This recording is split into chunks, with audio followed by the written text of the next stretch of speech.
Just accidentally turned on the TV, and they were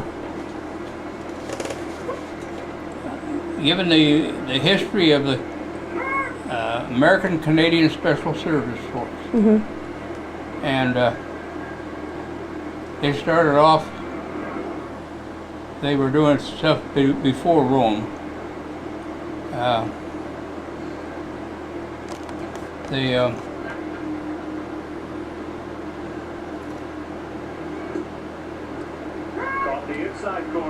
We're watching the baseball game too. They hit this area south of Rome, and it was in the mountains area. Mm-hmm. And they back to the mound. Reyes goes to second for one, and they turn two. Anyway, that finished up that. Yeah, now we have no Anyway, more distractions, at least for a second. Anyway, they were an outfit that was made up of misfits. Okay. They always had a bottle in their hand, and they did things that they weren't supposed to be able to do. Mm-hmm. Like this one place, I stepped in behind the German line and killed a bunch of the Germans and took a bunch of them prisoners and brought them back. And the big boss in the Fifth Army didn't think it could be done. But they did it. And it kept going on with this. They trained near Denver when they were organized. Mm-hmm. And they were guys that weren't fit for service, but they made up their mind they were going to show them, and they did. They had a good outfit. Anyway, when we got June the 3rd, we were about 10 miles south of Rome, near Tor Sapienza, and the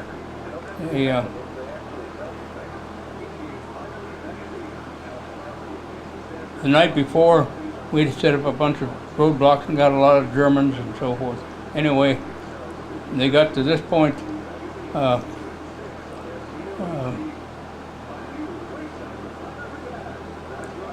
We were waiting at about 10 miles from Rome, and I made my remark to Getz, you look at that bunch of, I wouldn't want to have anything to do with them. You know?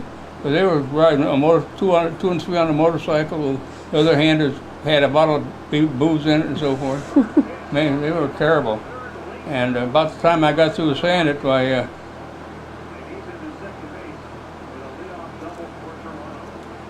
Colonel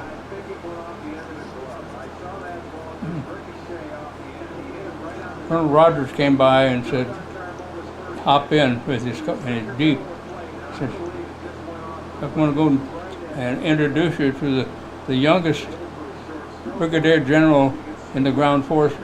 Mm-hmm. I think he's about 2 years older than I am. He's about 29 or 30. And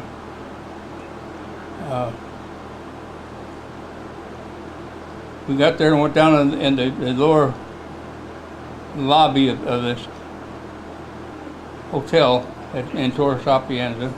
He introduced us to General Fredericks. General Fredericks, when I met him at that time, he had 5 Purple Hearts already. Oh my gosh. When they'd have an objective to get, he'd set up his operation point sometimes beyond the objective, you know. Mm-hmm. But anyway,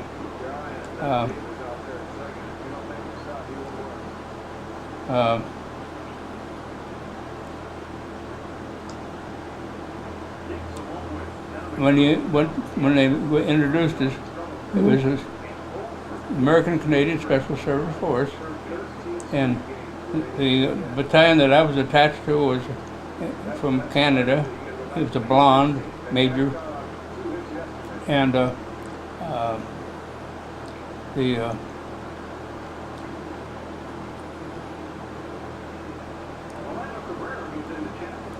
we had no common communication system.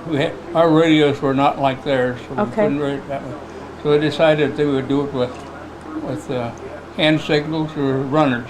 Mm-hmm. And so we started. Well, the first thing was the 88th Division was held up in this military barracks area, and we were going to pass through them. And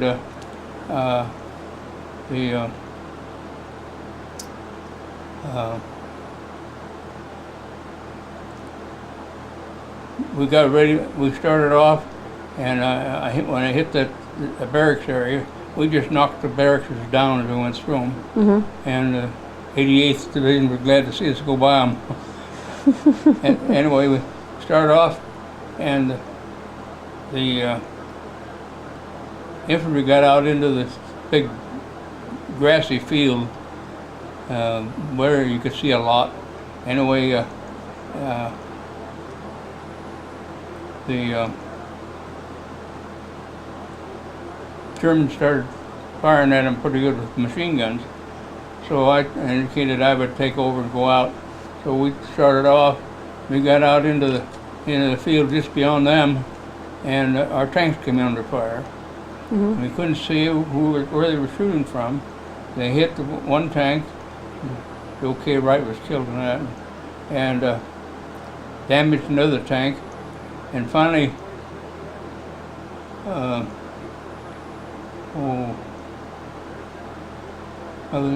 one of the gunners, who was very keen at seeing things, he spotted a fire coming from a haystack. Mm-hmm. As soon as he said haystack, there were 4 haystacks there, and the guys picked on them, and there were 4 of them burning. They were all tanks that were camouflaged, like haystacks. Mm-hmm. And so when that happened, we moved out toward this. This is a military military reservation. They had cyclone fences, standard 7-foot or 8-foot with barbed wire on the top. Mm-hmm. And the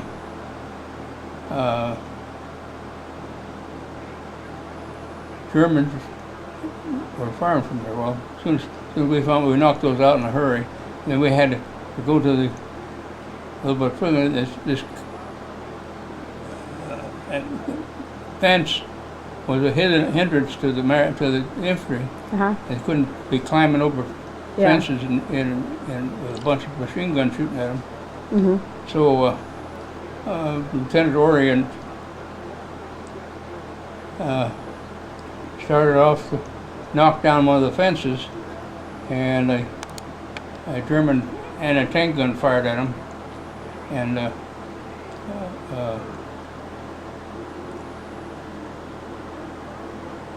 the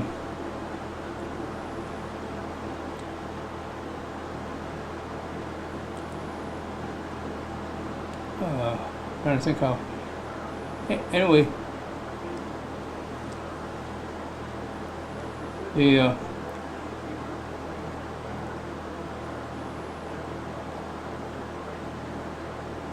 That's okay if you don't remember. They started. I'm just trying to think of. I know we got a lot of distractions with the baseball going. Yeah, that was a problem. When the Orient went out, he was going to knock down this fence for the infantry, Mm-hmm. and the big ball of fire sat in front of his tank, and he stopped and backed up a little, and I said, "Well, Curtin didn't get out far enough for him to hit you, so if you do it one more time, we watch and see where the fire's coming from." Mm-hmm. So he did that, and the German fired, missed, and this rifleman standing next to the platoon leader's tank stood up and fired 3 times. He looked at the driver and said, "Come on." Took care of him. And then we went up and knocked down that fence, and the infantry went up, the American Canadian Special Service Force. So who did the shooting? Was he a Canadian guy, or was he the special service guy, or? The firing that was going on that they had to stop was the Germans. Right. And when the American Canadian Special Service Force, he was the guy that stood up and knocked out the crew for the gun. Okay. And then Orient went up and knocked down the fence, and then they went on up. And when I got up the top of the hill, the commander of the German force was in a foxhole. He had a leg shot off, and the first thing I offered him something for his pain. He said, "Don't worry, they took good care of me." He had already given me morphine, and they'd bandaged the wound and all. And he said to me, "Lieutenant, you made a superb attack." It's British accent. And I asked him where he's from. He was from Berlin. He had a reddish hair. It wasn't real red, but it was enough red would be what you'd call it. And he said, "You like to have this?" And he gave me his defense overlay. In other words, they take a map and you put it on, and then you put it. He had all of them down. There were 4 machine guns, 4 tanks, 121 infantrymen. So that basically like told like what he had and where they were located. Well, they had where they were located, the positions. Okay. And so I took that and I turned that into Major Arnold, our exec officer, because that would go up the line to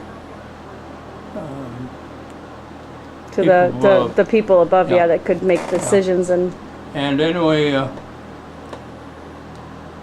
was there, and then we had to get.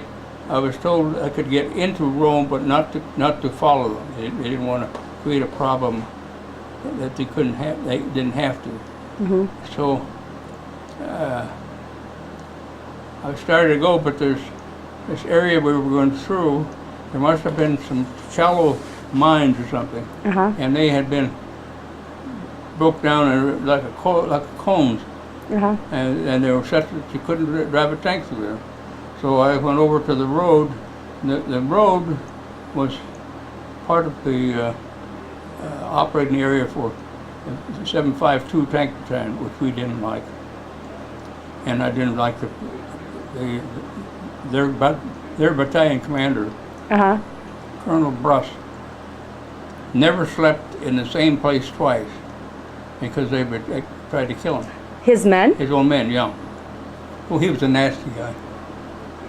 So anyway, Why would, I mean, that's pretty severe. He must, how nasty was he, do you know? Like, what were the stories? He was real nasty. He one of his first big deal was he, in North Africa, in the fighting, the Germans came out with 2 tanks or something and did something, and then went back in, and he committed his whole battalion there. And when they got into the trap, the Germans closed on both sides. There was 1 tank got out of that battalion. Oh gosh, okay. And he lost he went from commanding it was still a battalion, but it became a training battalion, not one going in combat. Well, anyway, I asked him if I could go there to get past this area.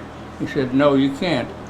Well, about that time I noticed that it had a good borrow pit, and then the order didn't. He said the road didn't say anything about the borrow pit. So What's a burrow pit? Next to the road, you know. Like just the side of the road, like the shoulder of the road, or like right below? There's a little ditch along the side. Okay. So we went around there and went on. And, did anybody say anything, or were they protesting, or did you do it? We just did it. Anyway, when I got in the edge there was an area of houses from a project or something. They were made out of wood. And, like cheaper home, like a group. It was a group housing, I think. Okay. And this one old Italian lady, I don't know how old she was, but she was too old to leave the place, so she was there. So she greeted me, and I had my first Italian kiss. But anyway, when I came out of there, my orders were to reassemble back behind Rome somewhere. So I came out and I spotted in the distance a battalion commander and somebody else. I got up there, it was Colonel Rogers and Anthony Sarno, who was a surgeon for the battalion. And first thing they did was hand me a bottle of Old Granddad, about half gone. Had a drink, and he had a piece of paper, and he read it, and that's when orders advanced me from first lieutenant to captain. and Arno gave me one of his captain bars. Oh. That was a nice time. Yeah, well, and I still remember everybody at the tank reunions could say Captain Riedel.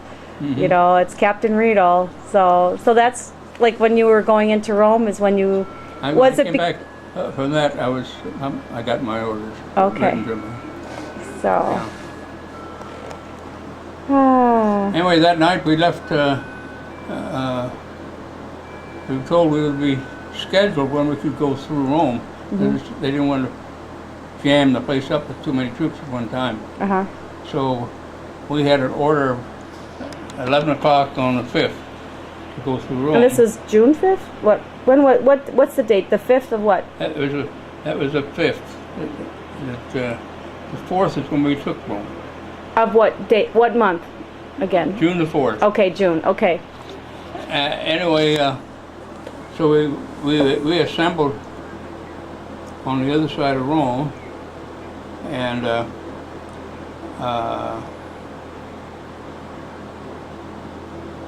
Colonel Ellis, who was commander of the 93rd Armored Reconnaissance Squadron, American, who had the task force, and we were part of it.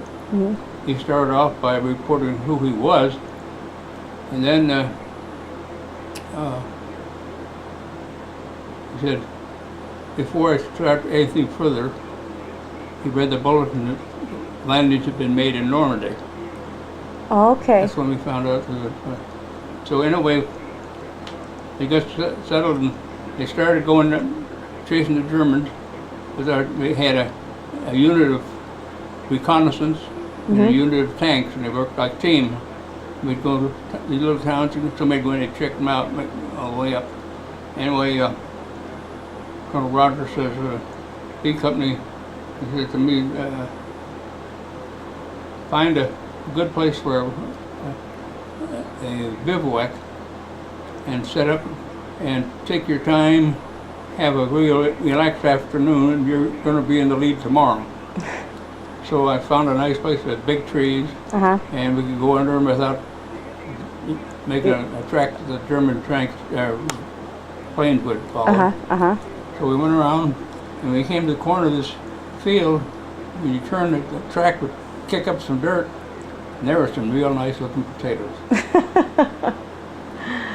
So that night, they all collected bacon grease, because in this 10-in-1 ration, you had some bacon in a tin. You take it out and fry it. Well, they saved all that grease. Well, now here's potatoes, here's grease. So they had a great time the other night. I don't know how much that cost the company, the Army, and the rest of the food, but it was good. Yeah, because then you guys would try to you would try to pay the farmer. Well, what they do when that happens, that farmer they'll come by and the farmer will look at them and tell them what the damages were, and then they would pay it. They didn't argue much about it.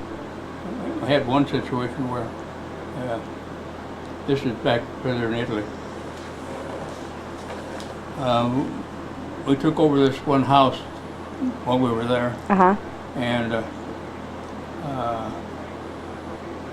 the owner of the house invited me to her place in town for supper, Mm-hmm. had supper and so forth, and that guy caught her. You ain't supposed to drop those. Yeah. Those And- darn. Anyway, it was nice. Had a nice. She apologized because her spaghetti was off color. They couldn't get American spaghetti anymore, Uh-huh. and yeah, And that's actually in Italy, right? Yeah, yeah. So, like, they were wanting American wanted because it was American bleached because, flour yeah, and that kind of the stuff. better, yeah. Yeah. Anyway, so I went home. We'd been having trouble with somebody stealing sugar and coffee from the kitchen. Uh-huh.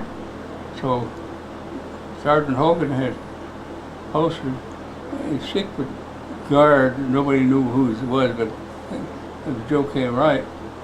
And anyway, we were celebrating Jack Hogan's battlefield commission came through, so he was no longer first sergeant, he was lieutenant. Okay. And we were having some booze or something, I don't know. Uh-huh. And there was a knock at the door, and there was Joe K. Wright, and he had this Italian boy there. He came in and was stealing the coffee, and they found out that this is the lady's son, Okay. Aldo. And Aldo was in second year of medicine down in Naples. And apparently the caretaker of the property and Aldo had been stealing this stuff. Okay. And so we figured, well, we'll keep him, we'll give him a rest, keep him standing up with guard. Tomorrow we'll see what we're going to do with him. Mm-hmm. And sure enough, in the morning, she came out, and she had all sorts of apologies for the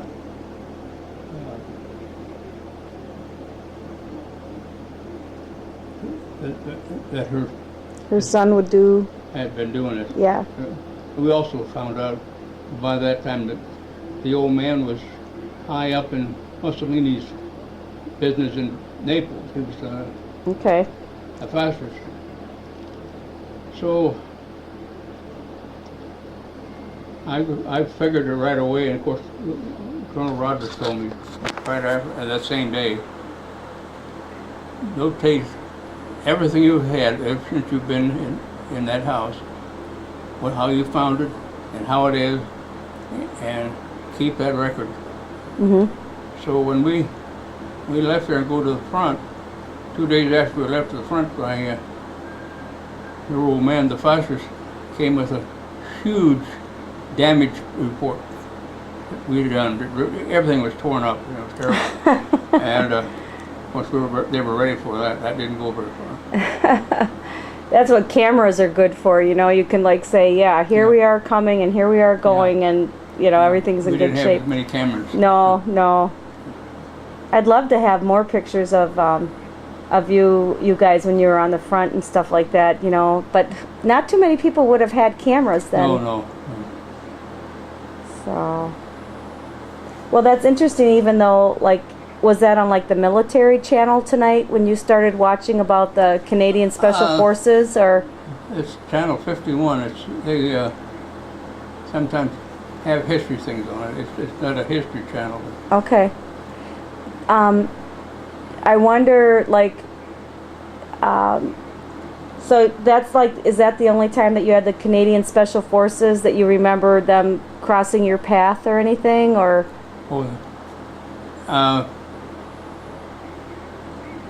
We didn't have any more contact with them, but they were nice. And at attack, they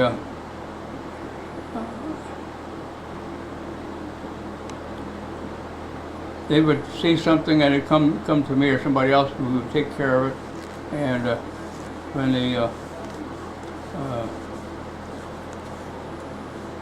in that operation, which had lasted from about 3:30 to about 6:30, that period of time, we had many contacts by running and so forth, pointing out targets where something was shooting at us. Mm-hmm. And when it was all over, they had 3 casualties, 3 men. None of them were wounded. None of them were killed. They were all wounded. I had 3 dogs. I had a tanker knocked out. Joe K. Wright took the gun, the shell went straight through his stomach. Oh. And then the Cardullo, who was the gunner, the loader for the tank, had his leg shot off, below his leg, and it was smoldering a lot. Well, what do you do when you have something that looks like fire? You use a fire extinguisher, right? Yeah. Nobody ever told anybody that if you have a fire and you use a carbon dioxide extinguisher on it, it's inclined to develop gangrene. Oh. When Cardullo had gangrene and died. Oh. Yeah, you wouldn't know. I mean, yeah, you think use a fire extinguisher. I mean, what else would you do? I suppose they didn't want to, like, smolder it because... Well, some other way, you know, yeah. or protect the wound from the CO2. Huh. That's something, I would never know that. Yeah. And wow. That must be interesting to watch, like a show where you actually see something that you knew a little bit about. You know, the American Canadian Special Service Force, I didn't know anything about them before, and I had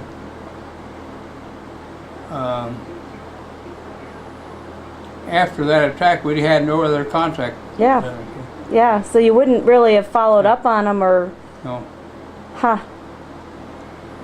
Wasn't there a movie about, I think they called it The Misfits or the, you know, the something. There was some movie back in the 60s that was about a bunch of guys that were, that they took. Misfits? Yeah, that they took from. Oh, that's fantastic. Yeah, it's not realistic, but I mean, they were kind of the kind of guys that would not be your normal, you know, heroes or That's anything. Right. They were all bad. They were all of them had a criminal record. Right. Yeah. Right.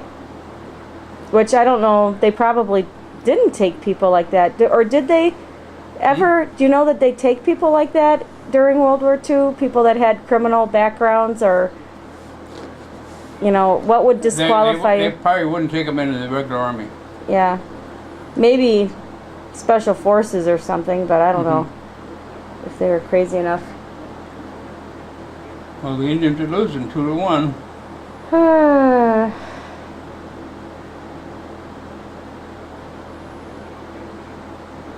Come on. Yeah, that's good. This guy that's pitching right now, I think he has a mental problem. Why? He gets into situation like this. He was throwing that thing all over the place. Instead of getting into to the striking area, he's almost thrown it away. Yeah, he gets crazy. That's the manager that's pulling him. Carmona is gone for the day, I think. I like hearing when the Indians are doing well, because it just seemed like when I was growing up that it was they're always struggling. Yeah. You didn't realize, but the Indians have one player that's under 6 foot. He's 5'10". Most of them are about 6'5". Wow, They're all big. that is. And I thought that was something, but then I started checking, and all the other are that way too. All of the pitching staffs in these teams now. Is it the pitchers that are all the tall guys? Yeah. See, that's why I like Joseph, or my brother. I think about him. You know, he was big. He's tall and he was stocky. And Joey, my son Joey, just watched a baseball game, JV high school game, and he said to Mariel told me this. Joey hasn't talked to me about it. I used to keep, thinking that he should be in baseball, and he did no. And he said, I should have stuck in baseball. I could have done really well. And I think Merrill might have said, Mom told you. But my Joey, that he has that build. He's bigger, he's taller, and he's, you know, muscular. Well, I'm going to